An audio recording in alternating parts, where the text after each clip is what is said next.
king's hand. Thinks better of it. Yeah, I mean, this is something you see balance with the biggest hands, and you want to play a lot of range so people will limp with their strongest hands as well. Seth trying to get in there, set mining with tens. Speaking of strong, don't sleep on that Audemars Piguet number that Phil Ivey is rocking out there. Seems like it might be a little bit of a tourbillon type of situation. He's got something going. Check. Not picking those out of the discount case, I'll tell you that right now. Meanwhile, 10s, ace-6 suited, and 8-9 suited all join Tom Dwan's limp, and a 10 in the window, giving Davies a set. Yeah, this is quite a board. I mean, Jason's got a straight flush draw here with the 7 of clubs would complete that. So he's got actually and double. I mean, this is a huge flop. And don't forget the aces and sixes for Ivy.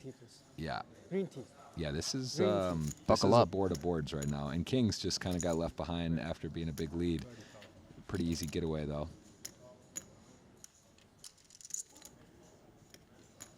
Yes, Seth loving that. I mean, 30K bet gets flatted by Ivy.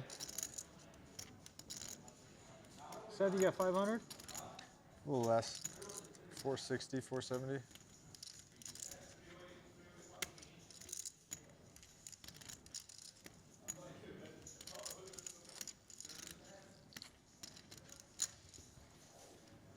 And Kuhn is going to shoot it up here. yeah, two very good friends, but this is one of those spots where everyone's just got too much to party with. This looks like it's, you know, both players going to love their hands. And Phil kind of in a strange spot. Got the missionary, top and bottom, and not loving it. Tough spot. Well, how Davies approaches this situation may help inform Ivy. He's obviously blocking the set of aces, and as played, you wouldn't expect anyone to have top set. He's blocking the sixes. Most people won't want to get in there with pocket sixes. So the set of tens becomes a real concern, and then obviously a little bit of that combo draw business, such as what Jason Kuhn has exactly, could factor in. Tensions are high. People realizing this has the makings of a massive pot. Let's see how Seth, what he does. He is going to go ahead and just flat. Interesting. Phil, look at that. Doesn't put any more in, just kind of knows he's in a rock and a hard place, and he is out of the way. Where to go from there.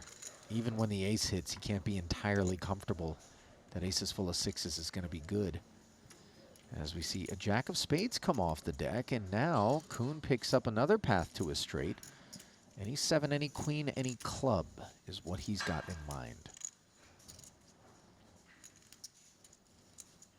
Yeah, he picks up some more stuff, but you can see the set in a 2-to-1 favorite spot with this particular matchup. And Seth's going to go ahead and click it over, and Jason now has a decision. Does he want to keep the lead in the hand or take a free one?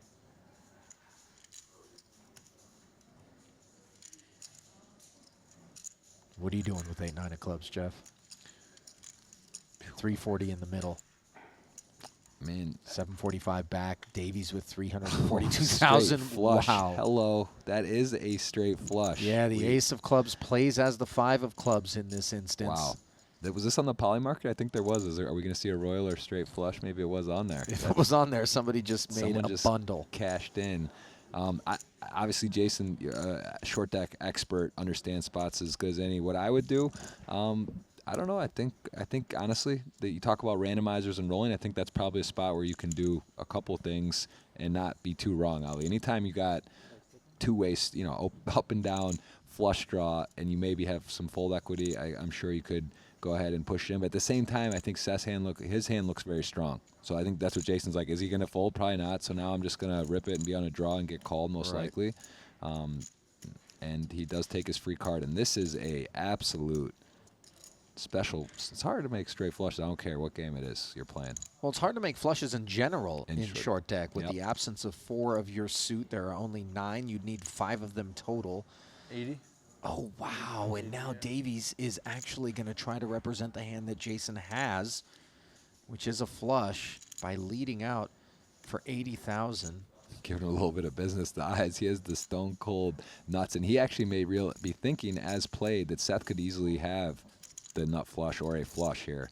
How it went, just calling, could have the draw. It's so rare though to get flush over flush in short deck is almost unheard of. But either way, it's Vegas and the Mirage for Jason. He has got the absolute stone cold, gonna shove, and Seth here loses to a lot of hands, you know, and just kind of realizes like there are bluffs Jason's capable, but really, you know, there's stuff going on that board, and a set went from feeling pretty good to not so good. I mean, Seth, he essentially has the nuts on the turn, right? He has the tens. Jason does not have aces. As play, he would never check back aces. On Could be maybe some king, queen of clubs in his range when he put the raise in on the flop. Not impossible. But I wonder if with king, queen of clubs, does Jason even, maybe he pops it up on the puck with his stack. I mean, he could definitely check back, but you're right. I mean, there's not many hands that you're feeling pretty good about the set still on the turn when the club doesn't hit. The sizing from Davies felt blockish as well, so obviously getting piled on is an unwelcome sight.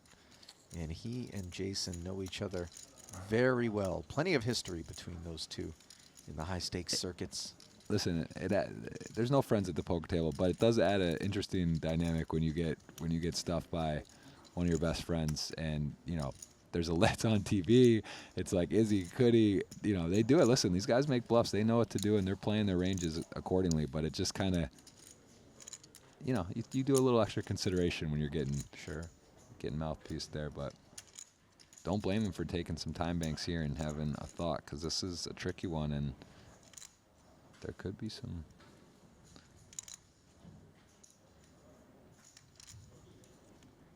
Such a tough call.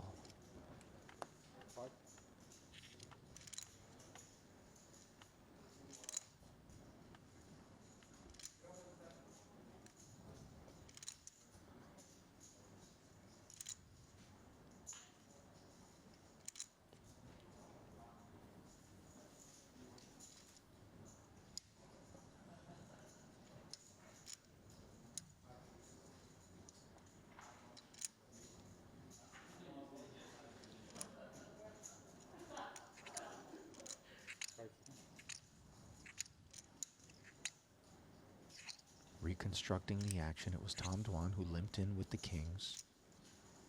They took the flop 4 ways. How many have I used? 5. I've used 5. On the flop, it was a bet of 30,000 from Davies. Ivy with aces and sixes flatted. Kuhn made it 125,000 with the combo draw. Davies called, Ivy folded. On the turn, it went check-check, and here, the bet of 80,000 and the all-in puts Davies' hand into the muck, which allows him to fight another day, as had he clicked call, it would have been the end of the road for his stack. Obviously, would have had a chance to buy in again, but Jason Kuhn upstairs. Nice pickup for him. Yeah, nice to make a straight flush. It's always nice. Very, very few and far between. Picks up a pot, doesn't get the full stack, but gets a nice